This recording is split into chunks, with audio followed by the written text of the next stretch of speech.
ಓಂ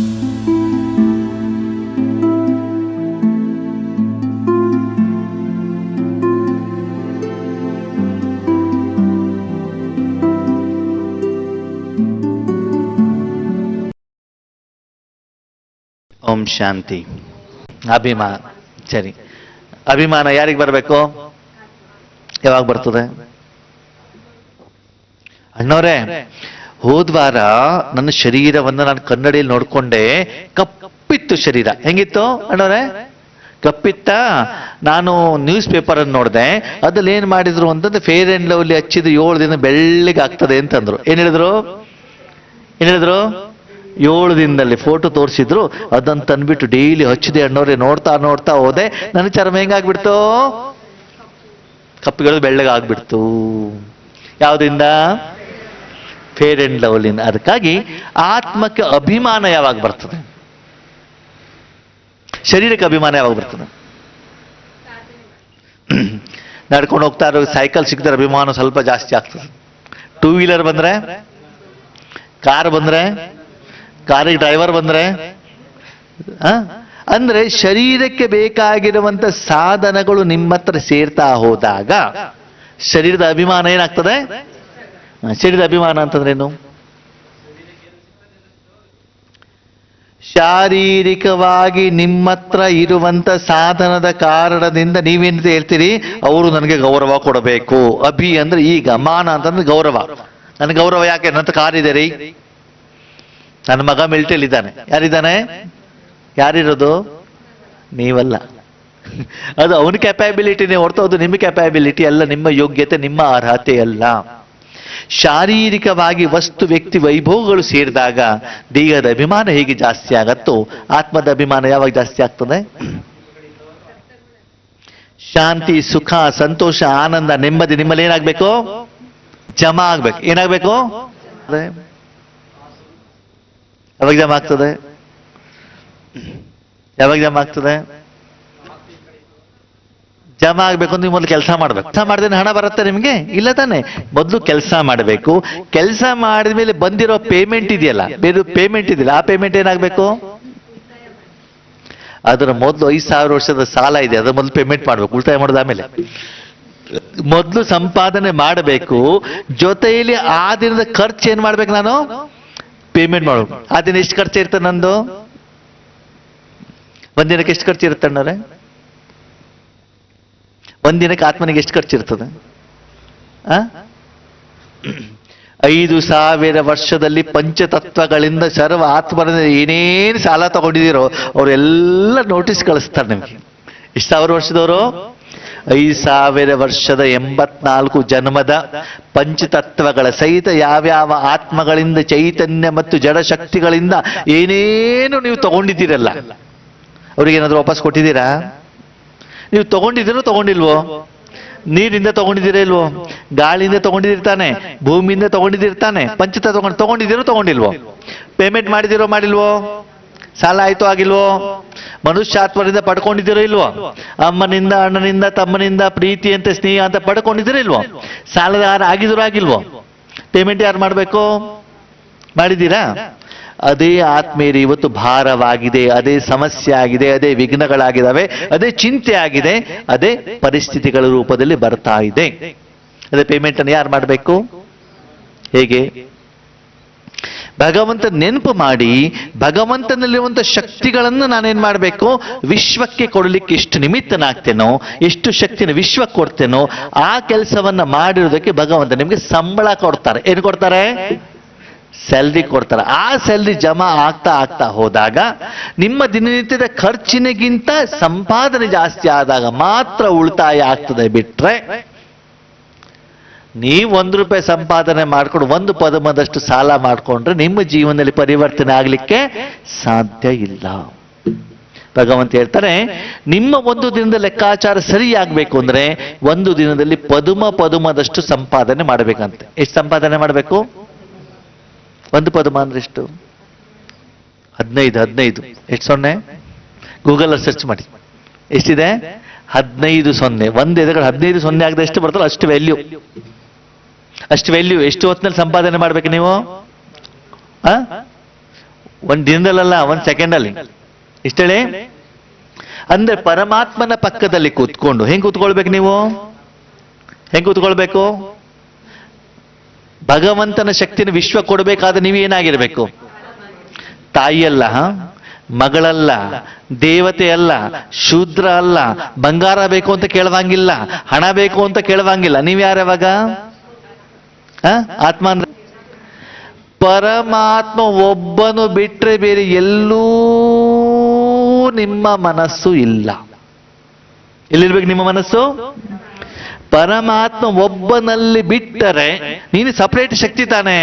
ನೀನು ಯಾಕೆ ಕೂತ್ಕೊಂಡಿದ್ದೀ ಇವಾಗ? ಈಗ ಭಗವಂತನ ಪ್ರಶ್ನೆ. ಓಕೆ ವೆಂಕಟೇಶಣ್ಣವ್ರೆ, ನೀವು ಅಂಗಡಿಲಿ ಹೋದಾಗ ನೀವೇನಾಗಿರ್ತೀರಿ? ನೀವು ಅಂಗಡಿಲಿ ಇದ್ದಾಗ ಏನಾಗಿರ್ತೀರಿ ವೆಂಕಟೇಶಣ್ಣ? ಅಷ್ಟೇ ತಾನೆ? ಬೇರೆ ಏನಾದ್ರು ಬರ್ತಾರ ನಿಮ್ದು? ಇಲ್ಲ. 7 ಗಂಟೆಗೆ ಒಳಗಡೆ ಹೋದ್ರೆ 9:30 ಫುಲ್ ರಶ್ ಇದೆ. ನಿಮ್ ಗಮನ ಇಲ್ಲಿ ಅಷ್ಟೇ ತಾನೆ? ಅದು ಬಿಟ್ಟು ಬೇರೆ ಎಲ್ಲಿ ಹೋಗುದಿಲ್ಲ ತಾನೆ? ಹಾಗೆ ರಾಜಯೋಗದಲ್ಲಿ ಮನಸ್ಸನ್ನ ಪರಮಾತ್ಮನ ಕೈಲಿ ಕೊಟ್ಟಾಗ ನಿನ್ನ ಆತ್ಮ ಪರಮಾತ್ಮನ ಸಪ್ತ ಶಕ್ತಿಗಳು ಬಿಟ್ಟರೆ ಬೇರೆ ಎಲ್ಲಾದ್ರೂ ನಿನ್ನ ಮನಸ್ಸು ಸ್ವಲ್ಪ ಹೋದರೆ ನೀನು ಯಥಾರ್ಥ ಆತ್ಮ ಅಲ್ವೇ ಅಲ್ಲ. ಆವಾಗ ಪ್ಯೂರ್ ಆಗಿರುವಂಥದ್ದು, ಯಥಾರ್ಥವಾಗಿರುವಂಥದ್ದು ಪರಮಾತ್ಮನ ಶಕ್ತಿ ವಿಶ್ವದ ಸರ್ವರಿಗೂ ಹೋಗ್ಬಿಟ್ಟು ತಲುಪೋದಿಲ್ಲ. ತಲುಪಿಲ್ಲ ಅಂತಂದ್ರೆ ಮಿಕ್ಸ್ ಮಾಡಿರುವಂತ ಹಾಲನ್ನು ನೀವು ಪ್ರಪಂಚದವರಿಗೆ ಕೊಟ್ರೆ ನೆಕ್ಸ್ಟ್ ಡೇ ಅವರು ನಿಮ್ಮ ಹತ್ರ ಹಾಲು ತಗೊಳ್ತಾರೋ ತಗೊಳಲ್ವೋ? ಮಿಕ್ಸ್ಡ್ ಅಕ್ಕಿ ಕೊಟ್ರೆ ಕೊಡೋದಿಲ್ಲ. ಹಾಗೆ ಆತ್ಮೀಯರೇ, ಇವತ್ತು ನಾವು ಭಗವಂತನ ಶಕ್ತಿಯನ್ನು ಏನು ಕೊಡ್ತಿದ್ದೀವಿ? ಮಿಕ್ಸ್ ಮಾಡಿಬಿಟ್ಟು ಕೊಡ್ತಾ ಇದ್ದೀವಿ ಹೊರತು ಮೂಲ ಸ್ವರೂಪದ ಶಕ್ತಿಯನ್ನು ಪ್ರಪಂಚದ ಜನರಿಗೆ ನಾವು ಕೊಡ್ತಾ ಇಲ್ಲ. ಅದಕ್ಕೆ ನಮ್ಮ ಸಾಲ ತೀರ್ತಾ ಇಲ್ಲ. ಜನ ನಮ್ಮ ಹತ್ರ ಬೇಕು ಅಂತ ನಮ್ಮ ಕಣ್ಣೆದುರುಗಡೆಗೆ ಬರ್ತಾ ಇಲ್ಲ. ಯಾಕಂದ್ರೆ ಆತ್ಮ ಆಗ್ಬಿಟ್ಟು ನಾವು ನಮ್ಮ ಮನಸ್ಸಿನ ಪರಮಾತ್ಮನಲ್ಲಿ ಇಡ್ತಾ ಇಲ್ಲ. ಬರೀ ಬಾಯಿಲಿ ಆತ್ಮ ಹೇಳ್ತಿದ್ದೀವಿ ಹೊರತು ಆತ್ಮ ಸ್ವರೂಪ ಆಗಿಲ್ಲ. ಆತ್ಮ ಸ್ವರೂಪ ಅಂತಾನೇನು? ಒಂದು ಶಕ್ತಿ ಮಾತ್ರ. ನಾನು ಯಾರ ಜೊತೆ ಜೋಡಣೆ ಆಗಿದ್ದಾನೆ?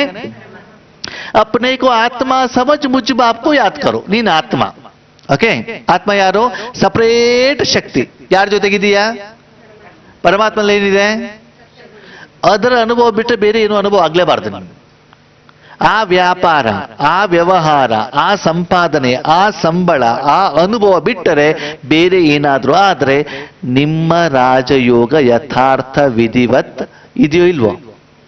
ಇಲ್ಲ ಅಂತ ಲೆಕ್ಕ.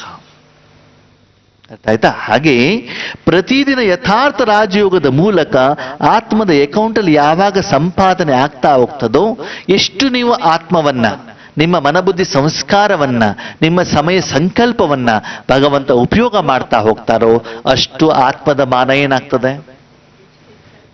ಹೆಚ್ಚಾಗ್ತದೆ ಆಗಲ್ವೋ? ಶರೀರಕ್ಕೆ ಹಲ್ಲುಜ್ಜಿದಾಗ ಆತ್ಮದ ಶರೀರದ ಮಾನ ಜಾಸ್ತಿ ಆಯ್ತೋ ಆಗಲ್ವೋ? ಮುಖ ತೊಳೆದಾಗ ಜಾಸ್ತಿ ಆಗುತ್ತೆ, ಸ್ನಾನ ಮಾಡಿದಾಗ ಇನ್ನೂ ಜಾಸ್ತಿ ಆಗ್ತದೆ, ಫೇರ್ ಅಂಡ್ ಲವ್ಲಿ ಹೆಚ್ಚಿದಾಗ ಇನ್ನೂ ಜಾಸ್ತಿ ಆಗ್ತದೆ, ಬಂಗಾರ ಹಾಕೊಂಡಾಗ ಇನ್ನೂ ಜಾಸ್ತಿ ಆಗತ್ತೆ.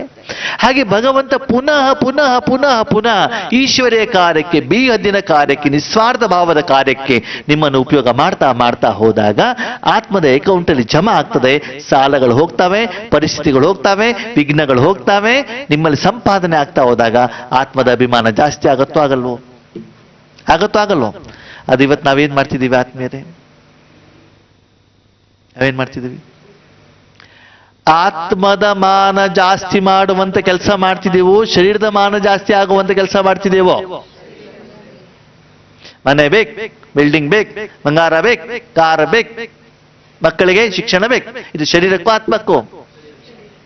ಬಾಬಾ ನನ್ನ ಜೊತೆಲಿದ್ದಾರಪ್ಪ, ಬಾಬಾ ನನಗೆ ಇದನ್ನು ಮಾಡಿಕೊಟ್ಟಿದ್ದಾರಪ್ಪ. ನೀವು ಬುದ್ಧುಗಳು, ಬುದ್ಧಿವಂತರು.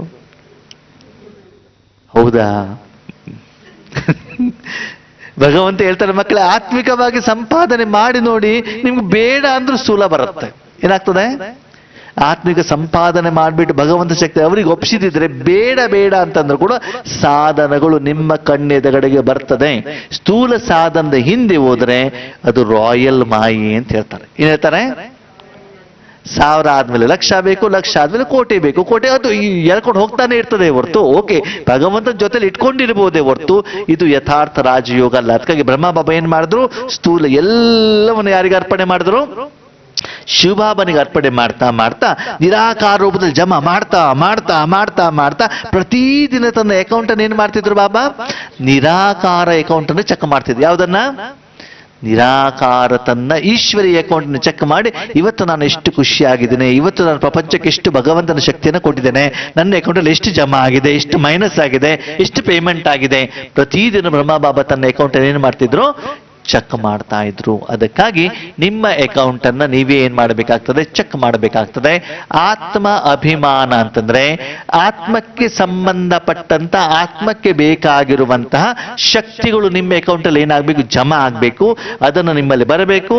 ಅದರ ದಾನವನ್ನ ಮಾಡಬೇಕು, ಬೇರೆಯವರಿಗೆ ಕೊಡಬೇಕು, ವ್ಯಾಪಾರವನ್ನ ಮಾಡಬೇಕು. ನಿಮ್ಮ ಅಕೌಂಟ್ ಅಲ್ಲಿ ಜಮಾ ಆದಾಗ ಏನಾಗ್ತದೆ? ಆತ್ಮ ಅಭಿಮಾನ ಆಗ್ತದೆ.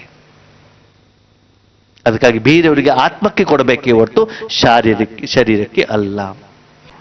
ಆತ್ಮಾಭಿಮಾನಿ ಅಂದ್ರೆ ಗೊತ್ತಾಯ್ತಾ? ಅಂದ್ರೆ ಆತ್ಮಕ್ಕೆ ಸಂಬಂಧಪಟ್ಟಂಥದ್ದು ನಿಮ್ಮ ಹತ್ರ ಬೇಕಾದಷ್ಟು ಇರಬೇಕು, ಪ್ರತಿದಿನ ಅಷ್ಟೇ ಸಂಪಾದನೆ ಮಾಡಬೇಕು, ಅಷ್ಟೇ ಬೇಕಾದಷ್ಟು ಏನು ಮಾಡಬೇಕು? ನೀವು ಬೇರೆಯವರಿಗೆ ಕೊಡುವಂಥವರಾಗಬೇಕು. ಅವಾಗ ಆತ್ಮದ ಮಾನ ಏನಾಗತ್ತೆ? ಜಾಸ್ತಿ ಆಗತ್ತೆ. ನೆಕ್ಸ್ಟ್ ಯಾವುದು? ಆತ್ಮಾನುಭೂತಿ. ಆತ್ಮಾನುಭೂತಿ ಅಂತಂದ್ರೆ ಆತ್ಮ ತನ್ನ ಮನಸ್ಸನ್ನ ಆತ್ಮನಲ್ಲಿ ಇಟ್ಟು ಆತ್ಮದ ಗುಣಗಳ ಅನುಭವ ಆಗತ್ತಲ್ಲ. ಯಾರಿಗೆ? ಆತ್ಮನಿಗೆ. ಆತ್ಮ ತನ್ನ ಮನಬುದ್ಧಿಯನ್ನ ಯಾರಲ್ಲಿ ಇಡಬೇಕು? ಆತ್ಮನಲ್ಲಿ ಇಟ್ಟು ಆತ್ಮದ ಗುಣಗಳ ಅನುಭವ ಆಗ್ತದಲ್ಲ, ಅದಕ್ಕೆ ಹೇಳ್ತಾರೆ ಆತ್ಮಾನುಭೂತಿ. ಈಗ ಪ್ರಶ್ನೆ, ಆತ್ಮ ಸ್ವರೂಪಕ್ಕೂ ಆತ್ಮಾನುಭೂತಿಗೂ ಏನು ವ್ಯತ್ಯಾಸ? ಆತ್ಮಿಕ ಸ್ವರೂಪಕ್ಕೂ ಆತ್ಮಾನುಭೂತಿಗೂ ಏನು ವ್ಯತ್ಯಾಸ? ಅದು ಆತ್ಮಿಕ ಸ್ಥಿತಿ ಆಯ್ತು. ಸ್ಥಿತಿಯಲ್ಲಿ ಸ್ಥಿತರಾಗೋದು ಆತ್ಮಿಕ ಸ್ಥಿತಿ. ಓಕೆ. ಆತ್ಮಾನುಭೂತಿ ಅಂತಂದ್ರೆ ಆತ್ಮನಲ್ಲಿ ಮನಬುದ್ಧಿಯನ್ನು ಇಟ್ಬಿಟ್ಟು ಅನುಭವ ಆಗೋದು ಆತ್ಮಾನುಭವ. ಆತ್ಮಿಕ ಸ್ವರೂಪ ಅಂತಂದ್ರೇನು? ಸರಿ, ಈಗ ನಾವು ಆತ್ಮನಲ್ಲೇ ಮನಸ್ಸನ್ನು ಇಟ್ಟಿದ್ದೀವಿ ಅಂತ ತಿಳ್ಕೊಳ್ಳಿ. ಆತ್ಮದ ಸ್ವರೂಪ ಅಂತಂದ್ರೇನು? ಬೇರೆ ಕಡೆಗೆಲ್ಲೂ ಇಟ್ಟಿಲ್ಲ. ಈಗ ನಾವು ಬೇರೆ ಬೇರೆ ಕಡೆಗೆ ಇಟ್ಟಾಗ ಅದರ ಸ್ವರೂಪ ಆತ್ಮದ ಮೇಲೆ ಬರ್ತದೆ. ಓಕೆ. ಆತ್ಮಿಕ ಸ್ವರೂಪ ಆತ್ಮನಲ್ಲೇ ಮನಸ್ಸನ್ನು ಇಟ್ಟಾಗ ಯಾವ ಸ್ಟೇಜಲ್ಲಿ ಆತ್ಮಿಕ ಸ್ವರೂಪ ಅಂತ ಹೇಳ್ತಾರೆ? ಅದಾಯ್ತಕ್ಕೋರ ಆತ್ಮದ ಗುಣಗಳದು. ಆತ್ಮ ಸ್ವರೂಪ ಅಂದ್ರೇನು ನೋಡಿ. ಫಸ್ಟ್ ಆತ್ಮ ಅಂತಂದ್ರೇನು? ನಿರ್ಬಂಧನ್. ಓಕೆ. ಆತ್ಮ ತನ್ನ ಸ್ಥಿತಿಯನ್ನು ಅನುಭವ ಮಾಡ್ಲಿಕ್ಕೆ ಮನಬುದ್ಧಿಯಿಂದ ರೆಡಿ ಮಾಡ್ಕೊಳ್ತಲ್ಲ, ಅದಕ್ಕೆ ಏನ್ ಹೇಳ್ತಾರೆ? ಆತ್ಮಿಕ ಸ್ಥಿತಿ. ಓಕೆ. ಆತ್ಮಿಕ ಸ್ವರೂಪ ಅಂತಂದ್ರೆ ಏನು ಅಂತಂದ್ರೆ, ಉದಾಹರಣೆಗೆ ನಿಮ್ಮ ಮನೆಯಲ್ಲಿ ಬೀರುನಲ್ಲಿ ಬಟ್ಟೆ ಇದೆ, ಅದನ್ನು ನೀವು ಧರಿಸಿದಿರಿ. ಏನ್ ಮಾಡಿದಿರಿ? ಧಾರಣೆ ಮಾಡಿದಿರಿ ಅಷ್ಟೇ. ಇನ್ನು ಸುಖದ ಅನುಭವ ಮಾಡ್ತಾ ಇಲ್ಲ. ಏನ್ ಮಾಡ್ತಾ ಇದ್ದೀರಿ? ಧರಿಸ್ತಾ ಇದ್ದೀರಿ. ಅದೊಂದು ಪ್ರೊಸೆಸ್ ಇದೆಯಲ್ಲ, ಇದೇ ತಾನೆ. ಇವಾಗ ನೀವು ಏನ್ ಮಾಡುವಂಥದ್ದು? ಓಲೆ ಹಾಕೊಳ್ಳುವಂಥದ್ದು, ಬಂಗಾರ ಹಾಕೊಳ್ಳುವಂಥದ್ದು ಒಂದು ಪ್ರೊಸೆಸ್ ಇದೆಯಲ್ಲ, ಸ್ವರೂಪ ಅಂದ್ರೆ ಅದರ ಜೊತೆಗೆ ನನಗೆ ಜೋಡಣೆ ಆಗಿದ್ದೇನೆ ಅಷ್ಟೇ, ಅನುಭವ ಇಲ್ಲ ಇನ್ನು. ಅಂದ್ರೆ ನಾನು ಸೀಟ್ ಮೇಲೆ ಕುತ್ಕೊಂಡಿದ್ದೇನೆ ಅಷ್ಟೇ. ಕುಂತ ಮೇಲೆ ಏನ್ ಮಾಡ್ಬೇಕು? ನಾವು ಆ ಸೀಟಿನ ಜುಖದ ಅನುಭವ ಮಾಡ್ಬೇಕು. ಅಂದ್ರೆ ಸ್ವರೂಪ ಅಂತಂದ್ರೆ ಆತ್ಮ ಸಪ್ತಗಳ ಜೊತೆಗೆ ಏನಾಗಿದೆ? ಜೋಡಣೆ ಆಗಿದೆ. ಏನಾಗಿದೆ?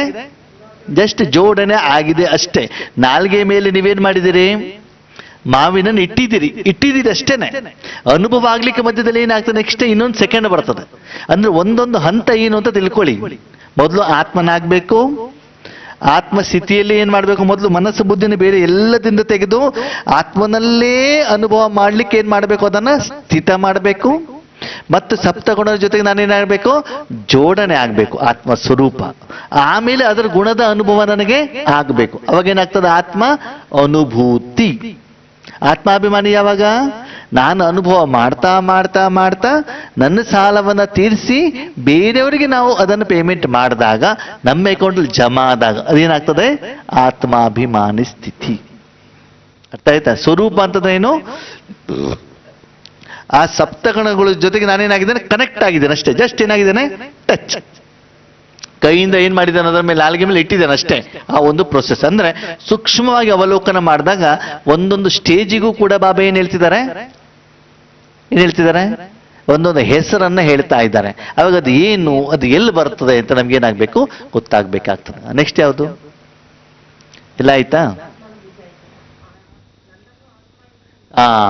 ಆತ್ಮಾನುಭೂತಿ ಆಯ್ತು. ನೆಕ್ಸ್ಟ್ ಯಾವುದು? ಅಪನೇಕು ಆತ್ಮ ಸಮಚುನಾ.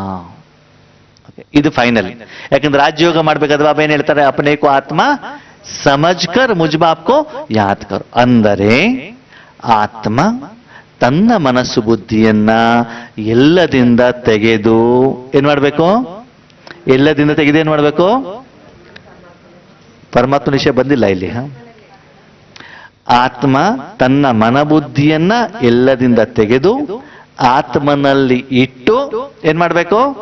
ಆತ್ಮದ ಸುಖದ ಅನುಭವ ಆತ್ಮನಿಗೆ ಆದರೆ ಆವಾಗ ಆತ್ಮನಿಗೆ ಗೊತ್ತಾಗುತ್ತೆ, ಹಾ ಈಗ ಆತ್ಮ ಅಂದ್ರೆ ಏನು ಅಂತ ನನಗೇನಾಯ್ತು ಗೊತ್ತಾಯ್ತು. ಯಾವ್ದ್ರಿಂದ? ಅನುಭವದಿಂದ ಗೊತ್ತಾಗ್ಬೇಕೆ ಹೊರತು ಬಿಂದುವಿನಿಂದ, ಕಿರಣದಿಂದ, ಬಣ್ಣದಿಂದ ಅಲ್ಲ. ಯಾವ್ದಿಂದ ಗೊತ್ತಾಗ್ಬೇಕು? ಮಾವಿನ ಹಣ್ಣು ಹೆಂಗಿದೆ ಯಾವ್ದ್ರಲ್ಲಿ ಗೊತ್ತಾಗ್ತದೆ? ನೋಡೋದ್ರಿಂದ ಗೊತ್ತಾಗುತ್ತಾ, ವಾಸನೆಯಿಂದ ಗೊತ್ತಾಗುತ್ತೋ, ರುಚಿಯಿಂದ ಗೊತ್ತಾಗುತ್ತೋ? ರುಚಿಯಿಂದ ತಾನೆ. ಹಾಗೆ ಆತ್ಮನಿಗೆ ಅದರ ಸಪ್ತ ಗುಣಗಳ ಅನುಭವ ಆದಾಗ ಹಾ ಈಗ ಆತ್ಮ ಅಂದ್ರೆ ಏನು ಅಂತ ನಮ್ಗೇನಾಯ್ತು ಗೊತ್ತಾಯ್ತು.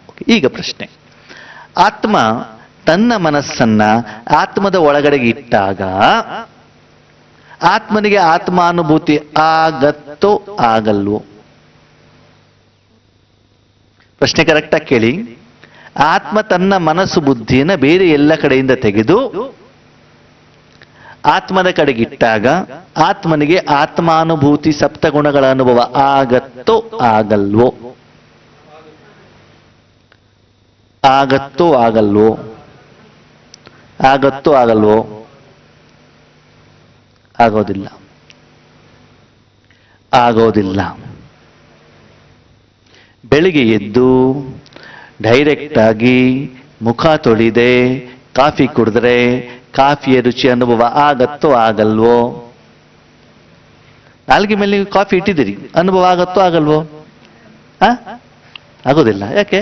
ನೀವು ಇಡುವಂತ ನನ್ನ ಕೆಲಸ ಮಾಡಿದಿರಲ್ವಾ? ಗಲೀಜಿದೆ. ಮೊದಲೇನ್ ಮಾಡ್ಬೇಕು? ಅದಕ್ಕೆ ಬಾಬಾ ಹೇಳ್ತಾನೆ, ಮೊದಲು ನಿನ್ನ ಮನಸ್ಸು ಹೇಳುವಂತ ಸಾಧನವನ್ನ ನನ್ನ ಕೈಲಿ ಕೊಡು. ಯಾರ ಕೈಲಿ ಕೊಡ್ಬೇಕಂತೆ? ಮೊದಲು ನಿನ್ನ ಮನಸ್ಸು ಹೇಳುವಂತ ಸಾಧನವನ್ನು ನನ್ನ ಕೈಲಿ ಕೊಟ್ಟು ಆ ಮನಸ್ಸನ್ನು ಸ್ವಚ್ಛ ಆದ ನಂತರದಲ್ಲಿ ಸ್ವಚ್ಛ ಮನಸ್ಸನ್ನ ಆತ್ಮ ಮತ್ತು ಪರಮಾತ್ಮನಲ್ಲಿ ಇಟ್ಟಾಗ ಮಾತ್ರ ಆತ್ಮಾನುಭೂತಿ ಪರಮಾತ್ಮ ಅನುಭೂತಿ ಆಗ್ತದೆ. ನಾವೇನ್ ಮಾಡ್ತೀವಿ? ಸ್ವಚ್ಛನೇ ಮಾಡೋದಿಲ್ಲ, ಡೈರೆಕ್ಟ್ ಆಗಿ ಎಲ್ಲಿಟ್ಟಿರ್ತೀವಿ? ಎಲ್ಲಿಡ್ತೀವಿ? ಆತ್ಮ ಮತ್ತು ಪರಮಾತ್ಮನಲ್ಲಿಟ್ಟಾಗ ಅಲ್ಲಿ ಅನುಭವ ಆಗೋದಿಲ್ಲ. ವಾಸವಣ್ಣ ಏನಾಗ್ತದೆ? ನಿದ್ರೆ ಬರ್ತದೆ. ಏನ್ ಬರ್ತದೆ? ಯಾಕೆ ಹೇಳಿ? ಬೇಕಾಗಿರೋ ಸಿಗ್ತಾ ಇಲ್ವಲ್ಲ, ಸಿಗ್ತಾ ಇಲ್ಲ ಅಂತ ಏನಾಗ್ಬಿಡ್ತಿದ್ದೇ ಬರ್ತದೆ. ಓಕೆ, ಕಾಫಿ ಕುಡಿಯೋದು ಯಾವ್ದಕ್ಕೆ? ಹೊಟ್ಟೆ ತುಂಬಲಿ ಅಂತನಾ? ಯಾವ್ದಕ್ಕೆ ಕೊರೆ ಕೇಳೋಣ. ಕಾಫಿ ಕುಡಿಯೋದು ರುಚಿ ಬರ್ಲಿಕ್ಕೆ ಕೊರೆ, ಯಾವ್ದಕ್ಕೆ? ಟೇಸ್ಟ್ ಅಲ್ವಾ? ಆ ಟೇಸ್ಟ್ ನೋಡುವಂತ ನಾಲ್ಗಿಗೆ ಜ್ವರ ಬಂದಿದ್ರೆ ಆ ಕಾಫಿ ಕುಡ್ದೇನ್ ಪ್ರಯೋಜನ? ಅದಕ್ಕೆ ಆತ್ಮೀಯ ಇವತ್ತು ಏನಾಗ್ತಿದೆ ಅಂತಂದ್ರೆ, ನಿಮ್ಮ ಮನಸ್ಸನ್ನ ಪರಮಾತ್ಮನಲ್ಲಿ ಎಲ್ಲಿವರೆಗೆ ನೀವು ಇಡೋದಿಲ್ವೋ ಅಲ್ಲಿವರೆಗೆ ಮನಸ್ಸು ಶುದ್ಧ ಆಗೋದಿಲ್ಲ. ಶುದ್ಧ ಮನಸ್ಸು ಇಡದೇನೆ ನೀವು ಆತ್ಮ ಪರಮಾತ್ಮನಲ್ಲಿ ಇಟ್ಟರೆ ಅಲ್ಲಿ ಅನುಭವ ಆಗೋದಿಲ್ಲ. ಅದಕ್ಕೆ ಆರಂಭದ ಹಂತದಲ್ಲಿ ನಿಮ್ಮ ಮನಸ್ಸನ್ನ ಪರಮಾತ್ಮನಲ್ಲಿ ಇಟ್ಟಾಗ ನಿಮ್ಗೆ ಯೋಗಾನುಭೂತಿ ಆಗೋದಿಲ್ಲ. ಯಾಕೆ ಹೇಳಿ? ಅಲ್ಲಿ ನಡೀತಾ ಇರ್ತದೆ ಕ್ಲೀನಿಂಗ್ ಪ್ರೋಸೆಸ್ ನಡೀತಾರೆ. ಯಾವಾಗ ಕ್ಲೀನ್ ಆದ ನಂತರದಲ್ಲಿ ಶಕ್ತಿಗಳೇನಾಗ್ತಾ ಹೋಗ್ತವೆ? ಪ್ರವಾಹ ಆಗ್ತಾ ಹೋಗ್ತದೆ. ಅರ್ಥ ಆಯ್ತಾ? ಅದಕ್ಕಾಗಿ ರಾಜಯೋಗ ಮಾಡ್ತಾ ಮಾಡ್ತಾ ಮಾಡ್ತಾ ಹೋದಾಗ ಆತ್ಮದ ಶುದ್ಧತೆ ಎಷ್ಟು ಆಗ್ತಾ ಹೋಗ್ತದೋ ಆ ನಂತರದಲ್ಲಿ ಮನಸ್ಸು ಬುದ್ಧಿಯನ್ನು ಆತ್ಮ ಮತ್ತು ಪರಮಾತ್ಮನಲ್ಲಿ ಇಟ್ಟಾಗ ಮಾತ್ರ ನಿಮ್ಗೇನಾಗ್ತದೆ? ಸಪ್ತ ಗುಣಗಳ ಅನುಭವ ಆಗ್ತದೆ. ಪ್ರಶ್ನೆ, ಹಾಗಿದ್ರೆ ಆತ್ಮದ ಮೇಲೆ ಕೆಸರು ಯಾಕೆ ಮೆತ್ಕೊಳ್ತದೆ? ಹೇಗೆ ಮೆತ್ಕೊಳ್ತದೆ? ಹೆಂಗ್ ಮೆತ್ಕೊಳ್ತದೆ ಅಂತ ಮೊದಲು ತಿಳ್ಕೊಳ್ಳೋಣ. ಕ್ಲೀನ್ ಮಾಡೋದು ಯಾವ್ದ್ರಿಂದ? ಈಗ ಶರೀರ ಕ್ಲೀನ್ ಮಾಡೋದು ಯಾವ್ದ್ರಿಂದ? ನೀರಿಂದ. ಅದಕ್ಕೆ ಹೆಂಗ್ ಮೆತ್ಕೊಳ್ತದೆ? ಹೆಂಗ್ ಮೆತ್ಕೊಳುತ್ತೆ? ಶರೀರಕ್ಕೆ ಹೆಂಗ್ ಮೆತ್ಕೊಳ್ಳುತ್ತೆ? ಮೆತ್ಕೊಂಡಿದ್ದಕ್ಕೆ ತಾನೇ ಕ್ಲೀನ್ ಮಾಡ್ಬೇಕು. ಮೆತ್ಕೊಳುತ್ತೆ ಯಾಕೆ? ಧೂಳೆಲ್ಲಿದೆ? ವಾತಾವರಣದಲ್ಲಿದೆ, ವಾಯುಮಂಡಲದಲ್ಲಿದೆ, ಪ್ರಪಂಚದಲ್ಲಿದೆ, ಮನೆಯಲ್ಲಿದೆ, ಎಲ್ಲ ಕಡೆನೂ ಇದೆ ಅಲ್ವಾ? ಹಾಗೆ ಮನಸ್ಸನ್ನ ಪರಮಾತ್ಮನಲ್ಲಿ ಒಬ್ಬನಲ್ಲಿ ಬಿಟ್ಟು ಎಲ್ಲೆಲ್ಲಿ ಇಡ್ತಾ ಹೋಗ್ತಿರಲ್ವಾ? ಎಲ್ಲಿ? ದೇಹಭಾನ, ದೇಹಾಭಿಮಾನ, ಅಣ್ಣ ತಮ್ಮ ಚಿಕ್ಕಪ್ಪ ದೊಡ್ಡ ಎಲ್ಲೆಲ್ಲಿ ಇಡ್ತಾ ಹೋಗ್ತಿರೋ ಅಲ್ಲೆಲ್ಲ ಏನಿದೆ? ಆ ಕೆಸರು ಇಟ್ಕೊಂಡ್ಬಿಟ್ಟು ನೀವು ಹೋಗ್ಬಿಟ್ಟು ಆತ್ಮ ಪರಮಾತ್ಮ ಅಂದ್ರೆ ನಿಮಗೆ ಅನುಭವ ಆಗೋದಿಲ್ಲ. ಅದಕ್ಕಾಗಿ ಆರಂಭದಲ್ಲಿ ನಿಮ್ಮ ಮನಸ್ಸನ್ನ ಪರಮಾತ್ಮನಲ್ಲಿ ಇಟ್ಟಾಗ ನಿಮ್ಗೆ ಎಷ್ಟೊತ್ತಿನವರೆಗೆ ಅನುಭವ ಆಗೋದಿಲ್ಲ ಅಣ್ಣವರೇ? ನೀವು ಎಷ್ಟು ಮೆಚ್ಕೊಂಡಿದ್ದೀರಲ್ಲ, ಎಷ್ಟು ದಿನದಿಂದ ಮೆಚ್ಕೊಂಡಿದ್ದೀರಿ, ಎಷ್ಟು ಸ್ಟ್ರಾಂಗ್ ಆಗಿ ಮೆಚ್ಕೊಂಡಿದ್ದೀರಿ. ಎಷ್ಟು ಸ್ಟ್ರಾಂಗ್ ಆಗಂತಂದ್ರೆ ಅಣ್ಣವ್ರೆ ಅವ್ರು ಹಿಂಗೆ ಹೇಳಿದ್ರು, ಗಟ್ಟಿಯಾಗಿ ಹೇಳಿದ್ದು 1 ಸೆಕೆಂಡ್ ಇರ್ತದೆ, ಆದ್ರೆ ನನ್ಗೆ ಹಿಂಗೆ ಹೇಳ್ಬಾರ್ದಿತ್ತು. ಇಷ್ಟು ಸ್ಟ್ರಾಂಗ್ ಆಗೋದಕ್ಕೆ ಏನ್ ಮಾಡಿಕೊಂಡಿರ್ತೀವಿ, ಮೆಚ್ಕೊಂಡಿದ್ದಾಗ ಅಲ್ಲಿ ಹೋಗಿ ಕ್ಲೀನ್ ಏನಾಗೋದಿಲ್ಲ. ಬಾಬಾ ಅವ್ರು ಹಂಗೆ ಹೇಳಿದ್ರು, ಹಿಂಗೆ ಹೇಳ್ಬಾರ್ದಿತ್ತು ಅಂತ ಗಟ್ಟಿಯಾಗಿ ಏನ್ ಮಾಡ್ಕೊಂಡಿರ್ತೀವಿ, ಅದನ್ನ ಮನಸ್ಸೇ ಮಾಡ್ಕೊಂಡಿರ್ತೀವಿ. ಯಾರೋ ಮಾಡಿರುವಂತ ಸಿಟ್ಟನ್ನ, ನಮ್ಗೆ ಮಾಡಿರುವಂತ ನಿಂದನೆಯನ್ನ. ಅದು ಕ್ಲೀನ್ ಆಗ್ಲಿಕ್ಕೆ ನಮ್ಗೆ ಏನಾಗ್ತದೆ, ಟೈಮ್ ತಗೊಳತ್ತೆ ಅಲ್ವಾ. ಇವತ್ತೇನೋ ಮಳೆಯಲ್ಲಿ ನೆಂದಿರ್ತೀವಿ, ನಾಳೆ ಜ್ವರ ಬರ್ತದೆ, 3 ದಿನದಲ್ಲಿ ಕಡಿಮೆ ಆಗ್ತದೆ ಅಲ್ವಾ. 6 ತಿಂಗಳು 6 ವರ್ಷದಿಂದ ಸಿಗರೇಟ್ ಸೇದಿರ್ತಾನೆ, ಕ್ಯಾನ್ಸರ್ ಬಂದಿರ್ತದೆ, ಅದನ್ನ ತೆಗಿಲಿಕ್ಕೆ ಟೈಮ್ ತಗೊಳತ್ತೆ ತಾನೆ. ಹಾಗೆ ಆತ್ಮೇರೆ ಮಾನಸಿಕವಾಗೂ ಕೂಡ ವಿಕಾರದಲ್ಲಿ, ಕಾಮ ಕ್ರೋಧ ಲೋಭ ಮೋಹ ಅಹಂಕಾರದಲ್ಲಿ, ಇಂದ್ರಿಯ ಸುಖದಲ್ಲಿ ನಮ್ಮ ಮನಸ್ಸನ್ನು ಇಟ್ಟಾಗ, ಅದು ತುಂಬಾ ಹೆಚ್ಚಿಗೆ ಮೆತ್ಕೊಂಡಾಗ ಅದನ್ನು ಕ್ಲೀನ್ ಮಾಡಲಿಕ್ಕೆ ಸಮಯ ಹಿಡಿಯತ್ತೆ. ಅಣ್ಣವ್ರೆ, 1 ವಾರ ತವರ ಮನೆ ಮದುವೆ ಮನೆ ಹೋಗಿ ಬಂದ್ರೆ 15 ದಿವಸ ಆದ್ರೂ ಯೋಗದ ಅನುಭವ ಆಗೋದೇ ಇಲ್ಲ. ಯಾಕೆ ಹೇಳಿ? ಮನುಷ್ಯಾತ್ಮರ ಸಂಘ, ಸೆಲ್ಫಿ ತೆಗೆಯುವಂತ ಸಂಘ, ವೆರೈಟಿ ಅಡಿಗೆ ಭಟ್ಟು ಊಟ ಮಾಡಿರುವಂತ ಸಂಘ, ಗೂಗಲ್ಲಿನ ಸಂಘ, ಯೂಟ್ಯೂಬಿನ ಸಂಘ, ಧಾರಾವಾಹಿಯ ಸಂಘ, ಅವ್ರ ಮನೆ ಇವ್ರ ಮನೆ ಸುದ್ದಿಯ ಸಂಘ ಎಲ್ಲ ಚೆನ್ನಾಗಿ ಏನಾಗ್ಬಿಟ್ಟಿದೆ. ಮೆಚ್ಕೊಂಡಾಗ ಇಲ್ಲಿ ಬಂದು ಕೂತ್ಕೊಂಡಾಗ ಏನಾಗೋದಿಲ್ಲ, ಅನುಭವ ಆಗೋದಿಲ್ಲ. ಅದಕ್ಕಾಗಿ ಬಾಬಾ ಹೇಳ್ತಾರೆ, ಮದ್ವೆ ಹೋಗೋದು ಬೇಡ ಅಂತ ನಾನು ಹೇಳಲಿಲ್ಲ, ಅದು ಅಲ್ಲಿ ಹೋದಾಗಲೂ ಕೂಡ ಮನಸ್ಸನ್ನ ಶುದ್ಧವಾಗಿಟ್ಕೋ. ನಿನ್ನ ಡ್ಯೂಟಿ ಏನು ಕೊಟ್ಟಿದ್ದಾರೆ ಅದನ್ನು ನೀನು ಮಾಡ್ತಾ ಹೋಗು. ಮನಸ್ಸನ್ನ ಪರಮಾತ್ಮನ ಜೊತೆಲಿ ಇಟ್ಬಿಟ್ಟು ಅವರ ಪ್ರಭಾವ ನಿಮ್ಮ ಮೇಲೆ ಬೀಳಬಾರ್ದು, ನಿನ್ನ ಪ್ರಭಾವ ಅವನ ಮೇಲೆ ಬೀಳುವಂತ ರೀತಿಯಲ್ಲಿ ಮನಸ್ಸನ್ನ ನಿನ್ನ ನಿತ್ಯ ಕರ್ಮದಲ್ಲಿ ನೀನು ಮಾಡ್ತಾ ಹೋದಾಗ ಮಾತ್ರ ನೀನು ರಾಜಯೋಗಿ. ರಾಜಯೋಗಿ ಎಂದು ಮಾತ್ರ ನಾನು ಸನ್ಯಾಸಿ ಅಂತ ಬಿಟ್ಟಲ್ಲ, ಎಲ್ಲದಲ್ಲೂ ಇರಬೇಕು. ಅದ ಮನಸ್ಸಿನಿಂದ ನಾನು ಯಾವುದನ್ನು ಕೂಡ ಏನಾಗಬಾರ್ದು, ಅದರ ಪ್ರಭಾವ ನನ್ನ ಮೇಲೆ ಬೀಳದಿದ್ದ ಹಾಗೆ ನಿನ್ನನ್ನು ನೀನು ಸುರಕ್ಷಿತ ಮಾಡಿಕೊಳ್ತೀಯೋ, ನೀನು ನಿಜವಾಗ್ಲೂ ಗೃಹಸ್ಥ ಜೀವನದಲ್ಲಿ ಇರುವಂತಹ ನಿಜವಾದ ರಾಜಯೋಗಿ ನೀನು. ಸೇವಾ ಕೇಂದ್ರದಲ್ಲಿ ಇರುವಂತವರು ಸರೆಂಡರ್ ಆದವರು ಮಾತ್ರ ಮಾಡಬಹುದಂತಲ್ಲ, ಯಾರು ಬೇಕಾದ್ರೂ ಮಾಡಬಹುದು. ಯಾರು ಮಾಡಬಹುದು? ಮನಸ್ಸಿದ್ದರೆ ಮಾರ್ಗ, ಯಥಾರ್ಥ ಜ್ಞಾನ, ಯಥಾರ್ಥ ವಿಧಿ, ಯಥಾರ್ಥ ವಿಧಿವಿಧಾನ, ಯಥಾರ್ಥವಾದಂಥ ಕಾರ್ಯ, ಇದನ್ನು ನೀವು ಮಾಡ್ತಾ ಹೋದಾಗ ಆತ್ಮೀಯರೇ ಯಾರು ಬೇಕಾದರೂ ಸಾಧನೆ ಮಾಡಲಿಕ್ಕೆ ಸಾಧ್ಯ ಇದೆ. ಮತ್ತೆ ಇದರ ಮೇಲೆ ಯಾರ ಮೇಲೂ ಅವಲಂಬಿತ ಆಗಬೇಕಾದಂತ ಅವಶ್ಯಕತೆ ಇಲ್ಲ, ನೀವು ಒಬ್ಬರೇ ಮಾಡಬಹುದು. ಓಕೆ, ಅದಕ್ಕೆ ಬಾಬಾ ಹೇಳಿದ್ದಾರೆ, ಮಕ್ಕಳು ನಿಮ್ಗೆ ಯಾವ ಜವಾಬ್ದಾರಿ ಕೊಟ್ಟಿದ್ದೇನೆ ನಾನು? ಅಲ್ಲ, ಸ್ವಕಲ್ಯಾಣದಿಂದ ನಿನ್ನೊಂದು ಸರಿ ಮಾಡ್ಕೊಂಡೇನು ವಿಶ್ವನೇ ಏನಾಗ್ಬಿಡ್ತದೆ. ವಿಶ್ವದ ಕಲ್ಯಾಣ ಜವಾಬ್ದಾರಿ ನಿನಗೆ ಕೊಡ್ಲಿಲ್ಲ ನಾನು, ನಿನಗೆ ಜವಾಬ್ದಾರಿ ಕೊಟ್ಟಿದೆ ಅದು ನಿನ್ನನ್ನು ನೀನು ಕಲ್ಯಾಣ ಮಾಡ್ಕೊ. ನಮ್ಮ ಕಂಪ್ಲೇಂಟ್ ಏನು ಅಂತಂದ್ರೆ, ಬಾಬಾ ನಾನು ಎಷ್ಟು ಒಳ್ಳೆಯವನು ಅಂತಂದ್ರೆ ನನ್ನ ಮನೆಯವ್ರು ಸರಿ ಇಲ್ಲ. ಯಾರು ಸರಿ ಇಲ್ಲ? ಮನೆಯವ್ರು ಯಾಕೆ ಸರಿ ಇಲ್ಲ? ನೀನು ಸರಿ ಇಲ್ಲದೆ ಇರೋದಕ್ಕೆ ಅವ್ರು ಸರಿ ಇಲ್ಲ. ನಾವು ಜ್ಞಾನ ಹೇಳಲಿಕ್ಕೆ ಯಾರು ಆತ್ಮಗಳು ಸಿಗೋದೇ ಇಲ್ಲ. ಆಮೇಲೆ ಯಾರಿಗೂ ಜ್ಞಾನ ಹೇಳೋದು ಬೇಡ. ನಿನ್ನನ್ನು ನೀನು ಪರಿವರ್ತನೆ ಮಾಡ್ಕೊಳ್ತಾ ಹೋದಾಗ ಭಗವಂತನ ಶಕ್ತಿ ನಿನ್ನ ಮೂಲಕ ಪ್ರವಾಹ ಆದಾಗ ಅವನಿಗೆ ಬೇಕಾಗಿರೋದು ಸಿಕ್ಕೇ ಸಿಗ್ತದೆ. ನೀನು ಎಷ್ಟೇ ಜ್ಞಾನ ಹೇಳಿದ್ರು ನಿನ್ನಲ್ಲಿ ವಿಕಾರ ಇಟ್ಬಿಟ್ಟು ನೀವು ಬೇರೆ ಜ್ಞಾನವನ್ನು ಹೇಳಿದಾಗ ಅವರಿಗೆ ಪರಮಾತ್ಮನ ಶಕ್ತಿ ಹೋಗಿ ತಲುಪೋದಿಲ್ಲ. ನಿನ್ನ ಕೆಸರೇ ಅವನಿಗೆ ಹೋಗ್ಬಿಟ್ಟು ಏನಾಗಿರ್ತದೆ, ತಲುಪಿದಾಗ ಪರಮಾತ್ಮನ ಶಕ್ತಿಯ ವಾಸ್ತವಿಕತೆಯ ಸತ್ಯತೆಯ ಅನುಭವ ಅವರಿಗೆ ಆಗೋದಿಲ್ಲ. ಅದಕ್ಕೆ ಬಾಬಾ ಏನ್ ಹೇಳ್ತಾರೆ, ಸ್ವಪರಿವರ್ತನ್ಸೋ. ಯಾರು ಪರಿವರ್ತನೆ ಆಗ್ಬೇಕು? ನಾವೊಂದು ಯಾರು? ಆತ್ಮನೇ ಹೊರತು ಶರೀರ ಅಲ್ಲ. ಅದನ್ನು ತಿಳ್ಕೊಳ್ಳಿ. ಶರೀರದ ಪರಿವರ್ತನೆ ಅಲ್ಲ, ಯಾರು ಪರಿವರ್ತನೆ ಆಗ್ಬೇಕು? ಆತ್ಮದ ಪರಿವರ್ತನೆ ಅಂತಂದ್ರೆ ದಿನದಿಂದ ದಿನಕ್ಕೆ ನಿಮ್ಮ ಜೀವನದಲ್ಲಿ ಶಾಂತಿ, ಸುಖ, ಆನಂದ, ಅಂತರ್ಮುಖತೆ, ನೆಮ್ಮದಿ, ಸಂತೋಷ, ಸಂತೃಪ್ತತೆ, ಸಫಲತೆ, ಮಸ್ತ್ ಖುಷಿ. ಹೇಗೆ ಹೆಂಗಿರ್ತಾರೆ ಖುಷಿ? ನನಗೂ ಈ ಪ್ರಪಂಚಕ್ಕೂ ಏನೂ ಸಂಬಂಧ ಇಲ್ಲ. ಯಾವುದಕ್ಕೆ? ತಗೊಳ್ಳೋದ್ರಲ್ಲಿ.